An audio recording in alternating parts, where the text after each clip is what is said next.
Good evening, everyone. Thanks for joining. This is the after action report call for the Salisbury Scramble, which just happened this past weekend. Thank you for signing in on our sign-in sheet. And if you haven't done that, it is linked in the reminder email that you received for this call. All right. A couple of things to get started with. So league stats, we're still sitting at 53 teams. We have 514 licensed coaches. We've added 3 female coaches and 5 male coaches since we spoke at the beginning of March, not that long ago. We have a total of 850 riders. We've added 5 more, 3 at the high school and 2 at the middle school. And we have added 275 Team Trail Core hours for a total of 2,201.01,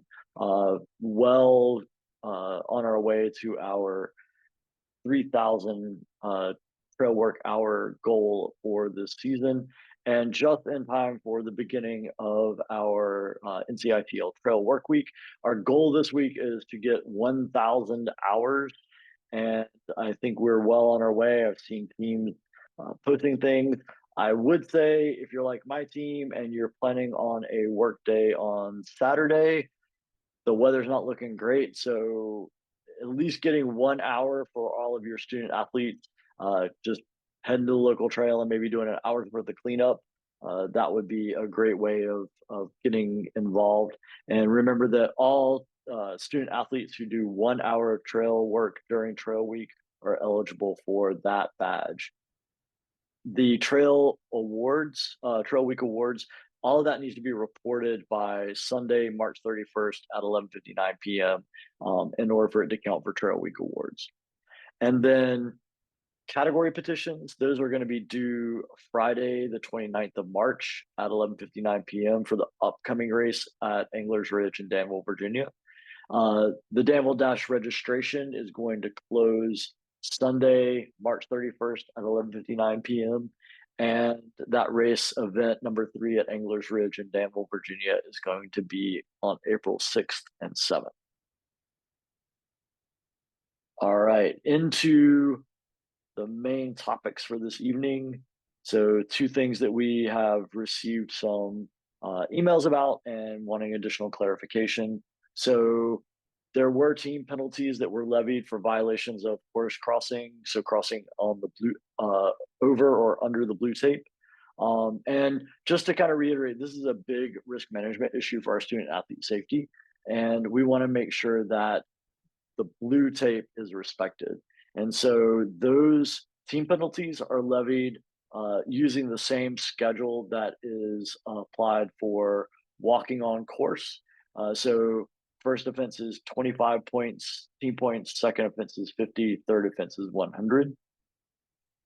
And this kind of is not an explicit rule about the crossing of the course, but it does fall under this general rule 6.9.A.3, which basically says that the chief referee can penalize people for not following instructions of officials. So this is a directive that has come down from the league director and the race director for student athlete safety. And so that is why we are having these penalties in place to discourage this behavior.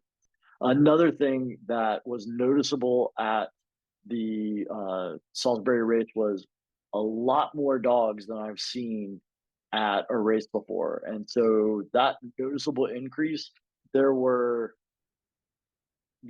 some definite like moments. There were 2 dogs that ended up off leash at certain points, one right before a race start in the pit zone area.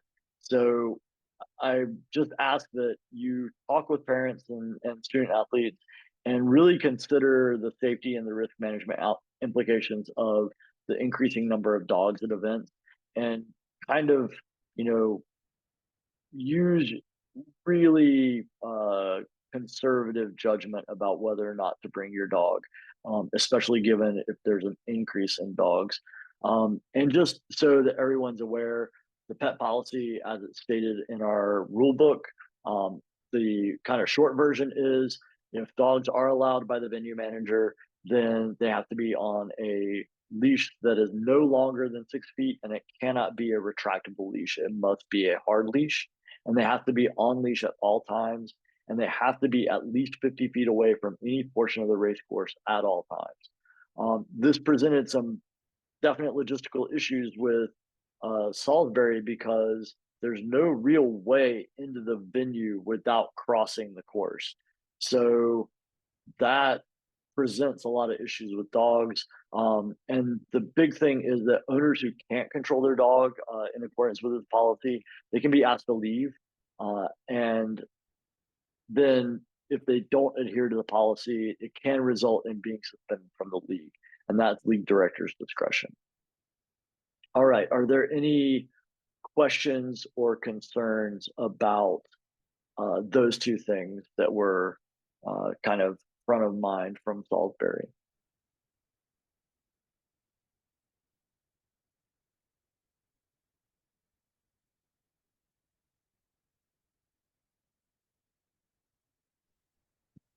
All right. Sean, this is Lynn from Yes. Charlotte Catholic Trinity. Yes, Karen. Yes. I got on the call late, so I missed part of what you said. So without rehashing it, can I just talk to you afterwards? Just Sure. privately. I wasn't at the race. I just want to clarify a few things with you. I was not Sure. there this. Okay, thanks. No problem. All right. Then the second most pressing thing was the race stoppage, and there were lots of questions about the race restart procedure. So first, to say that both student athletes that were involved in the accident that required the race stoppage are both doing fine. No, no big injuries or anything like that. So that's really good. And so just to kind of walk everybody through how the race stoppage and restart procedure works. So the race stoppage, basically, the lead course marshal is going to alert the race director that there's an injured athlete and that they require EMS assistance or evacuation. And so then the race director is going to make the decision to stop the race. And then they're going to announce that decision kind of through everybody. So the lead course marshal, lead event official, the scoring manager, and announcing. And then that is going to trigger the lead course marshal to instruct all the stationary marshals to stop riders at their marshal points in single file order. And then the lead course marshal at that point is the one in control. And they are primary concern is the student athlete safety and making sure that EMS is doing what they need to be doing and all of that sort of thing. And so then the announcer is going to make an announcement to the crowd to basically say there's a course stoppage and that everybody who needs to be notified has been notified. At that point as well, the lead course marshal has notified me as the lead event official, and I am contacting head coaches and parents as needed to get them to the marshal station for the injured rider. So that communication is all very direct, and I am walking and finding those relevant parties to get them to where they need to be. At that point, the lead course marshal is then going to inform the race director when EMS is clear of the course. And then the race director is going to inform the scoring manager that the race is about to resume. The lead course marshal then alerts the course marshals that the race is about to resume and gives a 10-second countdown to resume the race. And then at that countdown, timings is aware that the race is restarted and racers are released in their single file order from the marshal point when the race resumes. So that countdown is being done over the radio and then they're released. Then the race director and the scoring manager determine if cutoff times need to be adjusted for the current category and if any changes need to be made to the remaining race schedule. And those changes are made on the event flyer, which is live, and that's announced to attendees by the announcer. So having access to that live event flyer in a situation like this is really crucial so that you can see all of those updates come in. And all of that information is always accessible through TeamSnap for the race venue that we're at. All right, questions, concerns, feedback about the course stoppage and race stoppage procedure and restart.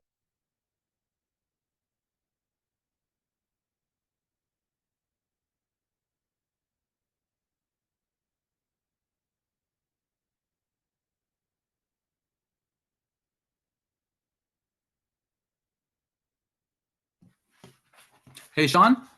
Yes, Gary. Yeah. Um, what I heard is that there, so the student athletes were stopped, and then when they restarted, um, there was, I guess, the no 10-second countdown. Is that something new that you guys are starting?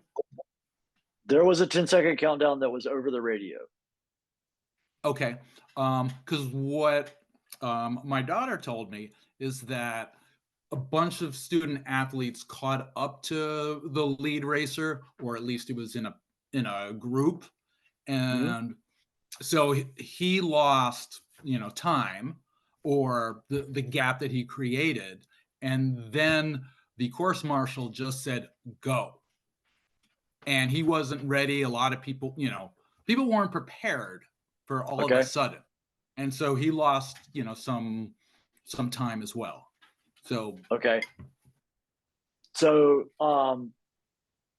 basically, we need better training of static course marshals in the event of a course stoppage, that they need to be holding their radio up and letting everyone hear the countdown. Is that kind of the solution you think that needs to be in place? Um, yeah, yes, but in addition to the countdown, um, there should be, we're going to start the countdown. So Something that's in place. There's kind of a call. So the lead course marshal said the race restart is going to happen. Get ready Mhm. for race restart, and then initiate a 10-second countdown. 10, 9, 8, and then said race restart. So that was going out over the radio, because I was getting that on my radio. Okay, great. I'm just Okay. sharing information that I heard, which is Okay. obviously hand, but or third hand Well, even. and that could be that we need to get a little bit more explicit training for those static course marshals in the event that we have a race stoppage. So that's definitely one that we need to work on improving for sure. Hey, Sean. Okay, thank you. Yes. Hey, this is Todd. Hey, just a thought, throwing it out there. Another potential way we could do this is maybe give hey, in 30 seconds we're restarting the race. Everybody get ready, and then that goes out. And then hey, we're going to give you a 10-second countdown, and by that point, everybody should get their game face back on, and we do the 10-second countdown and then go. So that's something we can look at.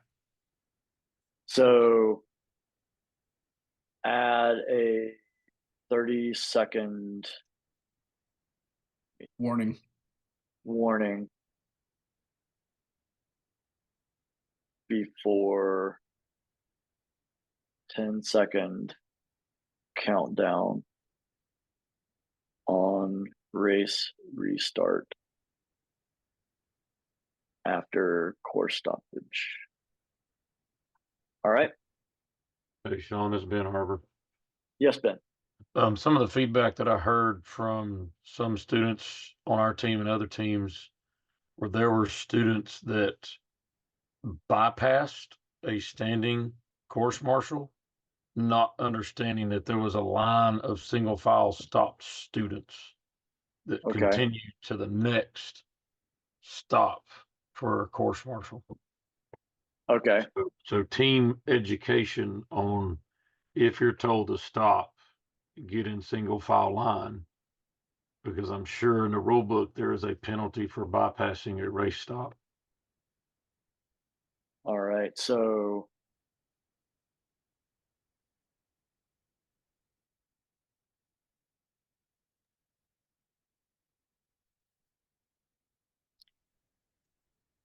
Sean, this is Carolyn Prey again. yes. We had significant discussion at our practice today. Like Mhm. I said, I was not at the race, so this was all news to me.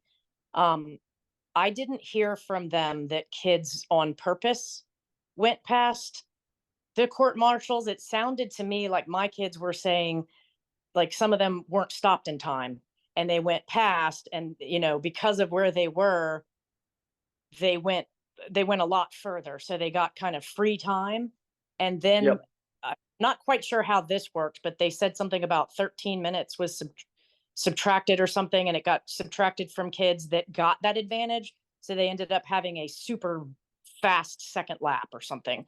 So No, they were so about that. the, I don't know the, how you fix that. the course stoppage was 13 minutes long. If you look at all the lap times, they're actually 13 minutes longer than they would be because that 13-minute clock is still running. So then where you get issues are like if I have just left Marshall Point 4 and the race stoppage occurs, I'm essentially free riding all the way to Marshall Point 5. So I'm gaining time at that point. And that's just kind of the nature of this style of stoppage. So yeah, there's definitely some things that are where you can kind of be at the mercy of where you're at in relation to the next Marshall Point for sure. And it's not a 100% equitable stoppage, but there's not another system in place. And this is a system of stoppage for course holds and things like that that occurs in a lot of different styles of racing, not just NICA.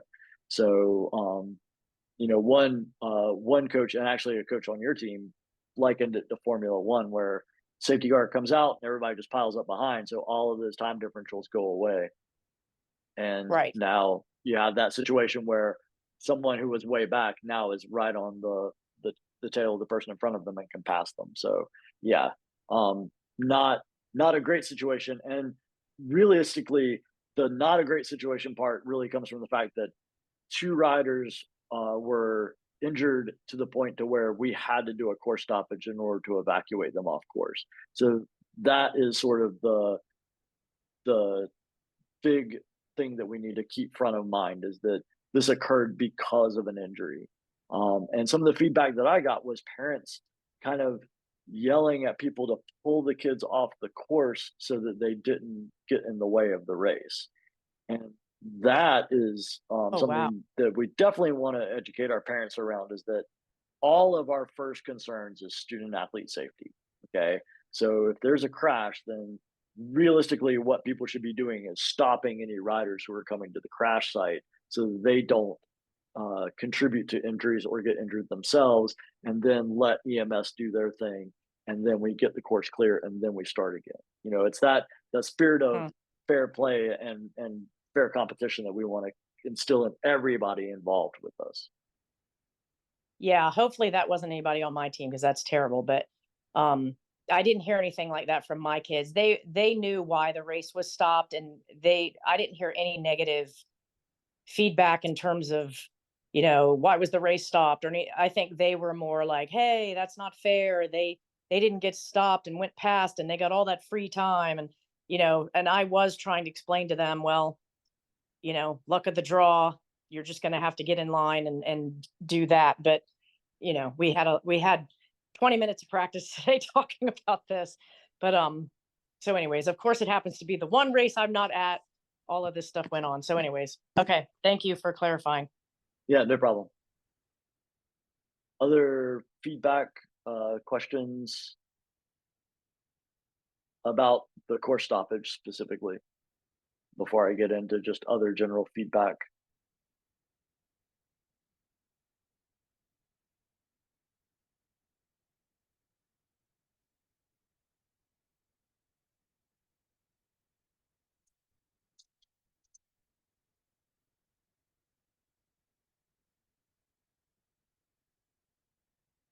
All right, well, I'll open the floor to general feedback about the Salisbury Scramble. Let's leave off the course stoppage and go from there. So what other things went well, or things that you feel need to be addressed, improved, or reevaluated?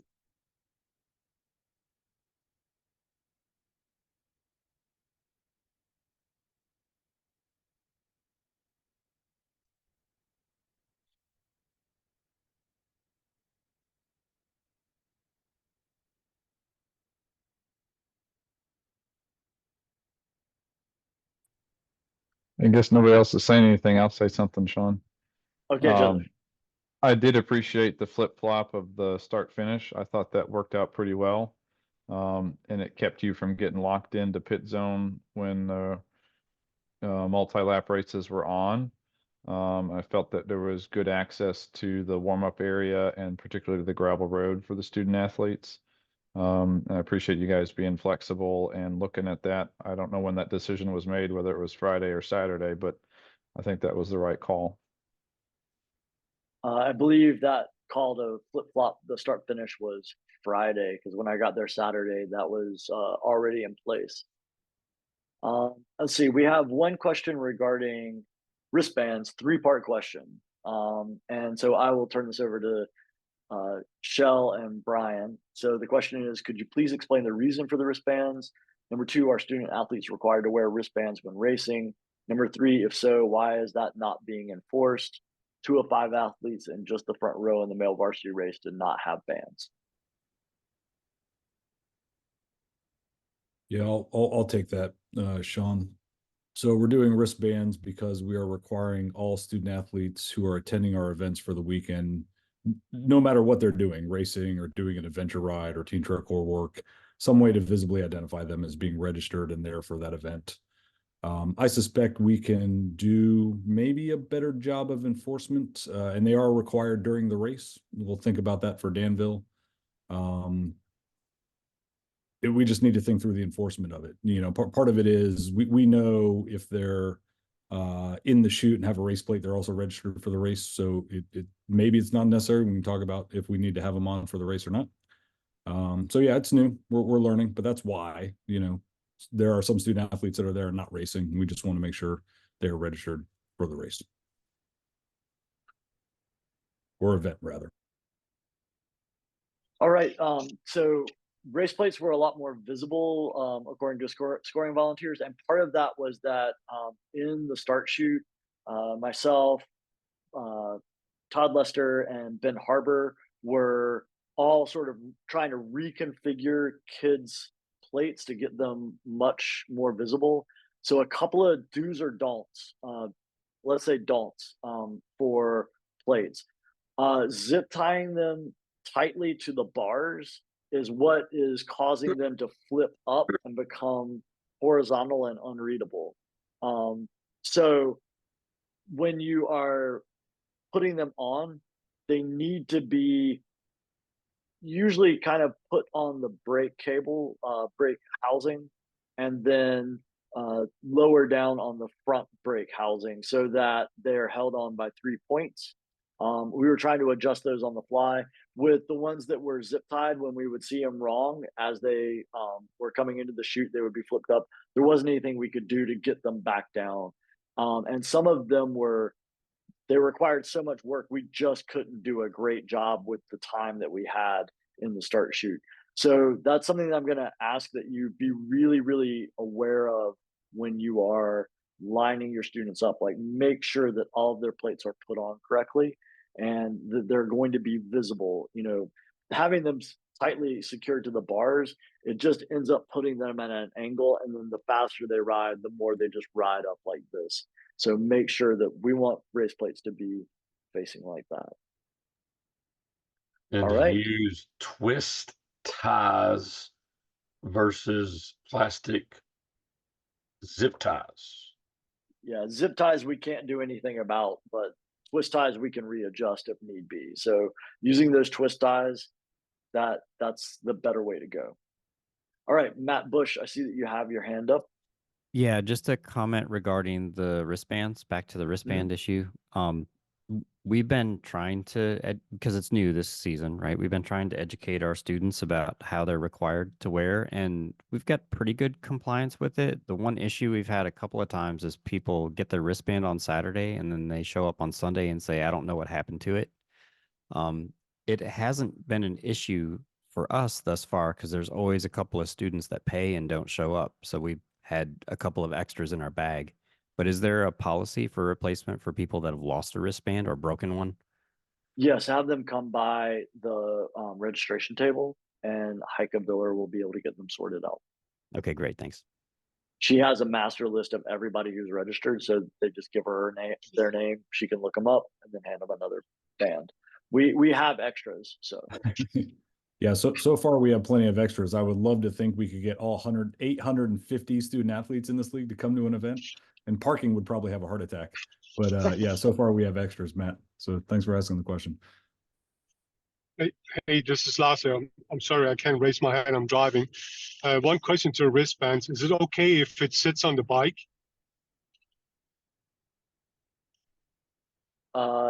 yes, as long as it's like visible and it's not anywhere where it's Yeah. gonna fall off. So yeah. Yeah, example like on the seat post or something like that, right? Because then it doesn't go anywhere. Yeah. Okay, thank you. Appreciate it. I'm also in the same boat. I'm driving. So I'm just gonna pop off mute. Positive thing was definitely the warm up, and I guess was also dubbed as the cool down loop. Just another shout out to the folks who were able to make that happen for the student athletes. I know that many on our team enjoyed being able to use that as a warm up and as a cool down. So thanks for that extra effort to put that in there. I know that's some form of an adventure loop like last time, but greatly appreciated, and heard positive feedback as well about the auxiliary stuff that was also provided. So the movie night and trail course stuff. So all those extra things that I know that take a lot of effort did not go unnoticed and were appreciated. Oh, thank you. Well, so a couple of things. So the adventure loop that we had at Browns Creek was 3.7 miles long. And the warm-up loop that we had at Salisbury was 4,900 feet long. So a lot easier to set up, and it was just a loop. We weren't having to mark anything or anything like that. So a real easy thing to set up and have in place for student athletes, and also a good place for the team trail corps crew to go out and practice doing some trail work, and that was what they were doing on Saturday. So that's why it wasn't open on Saturday as a part of the event. It was because active trail work was being done on it. And if any of you coaches got to ride it, I went out and did a test ride on it just to make sure it was okay for us to open up on Sunday. And it was just a lot of fun. It was a lot of just pump rollers and whoops and things like that. So I'm sure it was a pretty fun little warm up, cool down area for our student athletes. That's great to hear. Other feedback?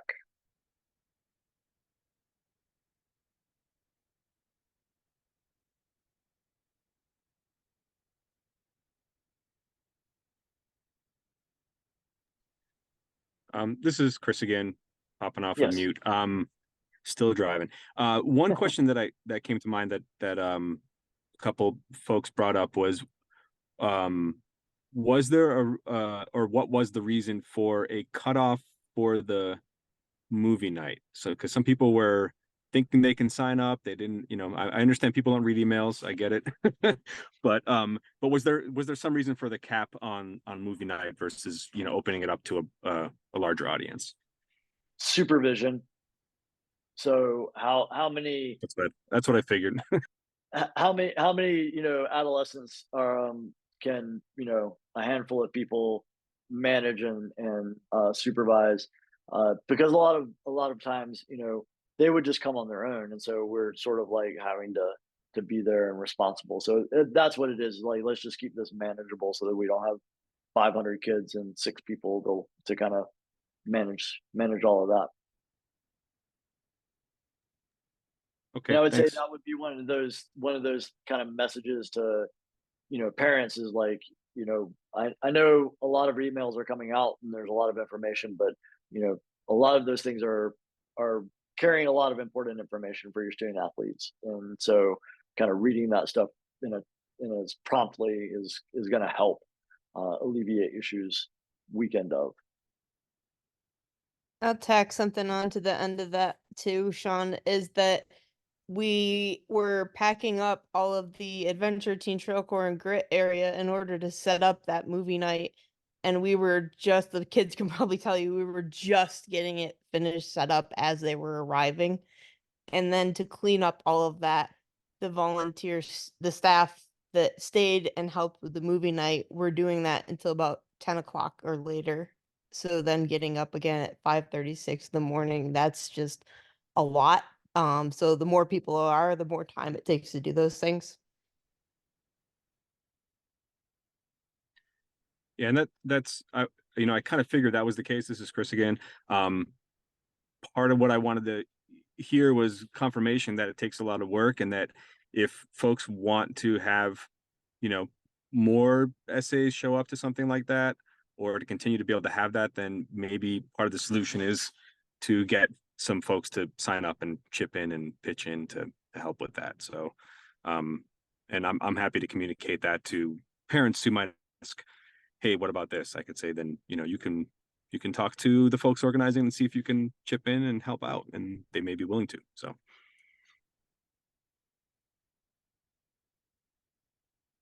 All right. Other feedback.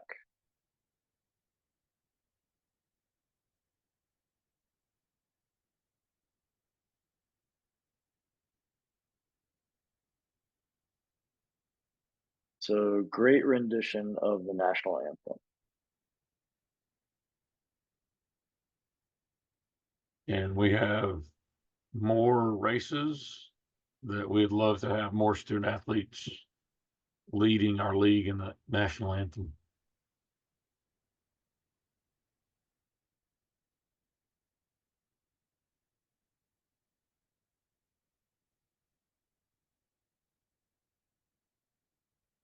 Hey, Sean, this is Brian Dixon from the Hellbenders. I just kind of wanted to add on a little bit more to the conversation about movie night and these kind of events like that. Just been thinking about how you guys have been so great at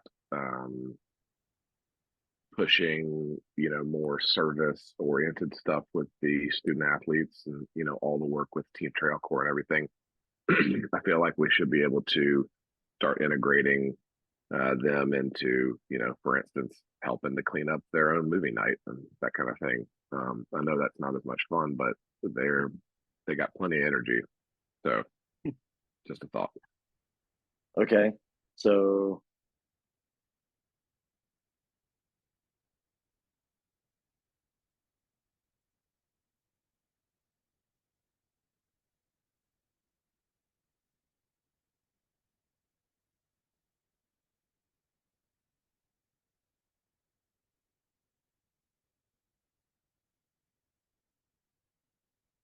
and I think Shell, if I'm not mistaken, your adventure ambassadors, they were kind of helping you tear down the adventure area. Is that correct? We don't have ambassadors for adventure yet, but the committee Correct. members were absolutely phenomenal. But we even had some of our course setters helping, our announcer, so a little bit of everybody pitching in. And I will say, Brian, just to give them credit, I gave the kids popcorn, candy, pizza, glow sticks, and I was expecting much more mess when the sun came up. And they did a pretty phenomenal job of cleaning up after themselves.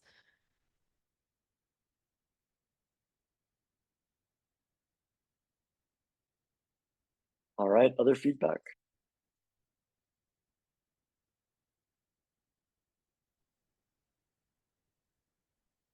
Hey, Sean, just something I wanted to bring up, standing at the finish line all day. I'd really Yes. like to, yeah, I'd like to encourage teams to designate someone to meet students with water. And there was some course workers saying, we should have water here. And I thought to myself, probably the teams have water. So if they showed up, they could hand it to them. Plus the kids, it's kind of anticlimactic if, you didn't win a race and there's nobody there and they're kind of looking around for somebody that loves them. So I'd encourage you to put someone at the finish line. And I know that Brian Russell has a great concept called the race buddy. And the race buddy is like you watch out for each other. So you have your race buddy, and usually they're in different races. So the race buddy is waiting at the finish line for their partner to finish their race, so that they can take their bike, give them water, help them out, and get them back to the team tent where they can kind of rest and recover. So think about incorporating something like that.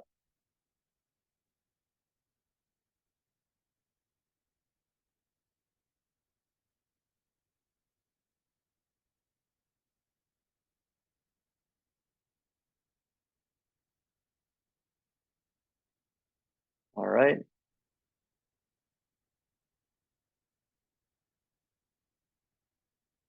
Other feedback.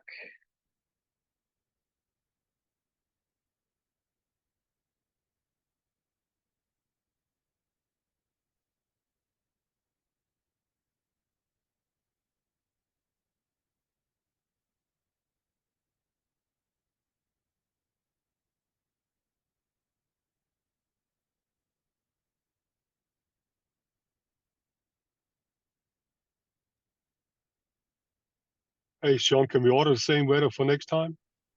That was pretty perfect weather, yes. Probably not going to be the same, but hopefully very similar. So Danville and then Fletcher, May and Dan. So yeah, hopefully we keep our little streak going. Sunday it did get that real light sprinkle and it looked like it was gonna rain. And Leonard went and got all of us emergency ponchos. And I don't think that it was 100% due to the fact that Leonard went and got us all emergency ponchos that didn't rain, but I'm not saying it didn't help the situation. Oh, announcer is doing a great job. Yes, agreed.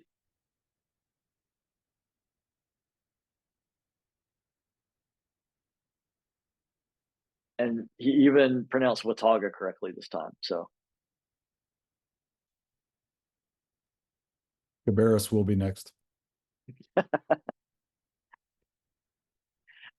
I caught myself saying it the way he says it to someone on the team. I was like, oh my God, I'm mispronouncing your team name.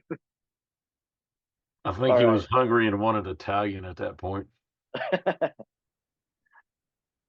Oh, all right. Any other feedback that we can pass on? And just so you know, what happens next is we have a staff meeting tomorrow night, and this document is then kind of put together as a summary of your feedback on the event, and then we do our own evaluation, self-evaluation of the event, what went well, what didn't. I think the term that Brian used was we wire brush ourselves, which apparently is a Marine thing, which doesn't sound pleasant. And we kind of go through and really see what areas are the ones that we keep and what areas need to be improved and strengthened so that going forward, we're better than we were the last time. And that's the constant goal, is better than the last event each time that we move through. And so any of your feedback that you provide us tonight does get shared with the rest of the group on the call tomorrow.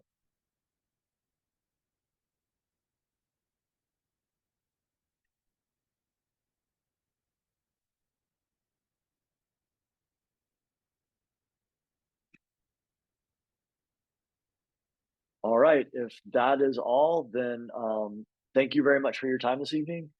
Thank you for your feedback, and I look forward to seeing all of you in Danville.